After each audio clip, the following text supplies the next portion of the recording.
అనసూయ గారు, మాకైతే మీరు చెప్పే స్వేచ్ఛ మాకొద్దు. అంటే ఎలా అంటే నచ్చిన డ్రెస్ వేసుకోవచ్చు, నచ్చిన షార్ట్స్, ఇలా కట్టింగ్స్, ఏది కనిపించకూడని కూడా బయటకు కనిపించేటట్టు డ్రెస్సులు ఇవన్నీ వేసుకునే స్వేచ్ఛ అయితే మాకొద్దండి. మాకు కావాల్సిన స్వేచ్ఛ ఏంటంటే మాకు మా కాళ్ళ మీద నించొని ఆ స్టేజ్లో వచ్చి మేము పెళ్ళికి రెడీగా ఉన్నాము అన్న మైండ్ సెట్తో ఉన్న ఇంతవరకు కూడా పెళ్ళి చేయకుండా ఉండే స్వేచ్ఛ కావాలి. పెళ్ళి అయిన తర్వాత గృహిణిగా అత్తమామలు కానీ ఒక భర్త కానీ మమ్మల్ని ఇబ్బంది పెట్టకుండా ఉండే స్వేచ్ఛ కావాలి.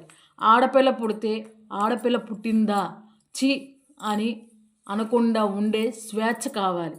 అంతేగాని నా డ్రెస్సింగ్ స్టైల్ నా ఇష్టం, నేను ఎలాగైనా రోడ్ల మీద తిరుగుతాను, ఇప్పుకోనైనా తిరుగుతాను, ఏదైనా తిరుగుతాను, మీరెవరు అడగడానికి అనే క్వశ్చన్ చేసే అంత స్వేచ్ఛ మాకు వద్దు. శివాజీ గారు, చాలా చాలా థ్యాంక్స్ అండి. మీరు ఈ టాపిక్ని రేస్ చేసినందుకు.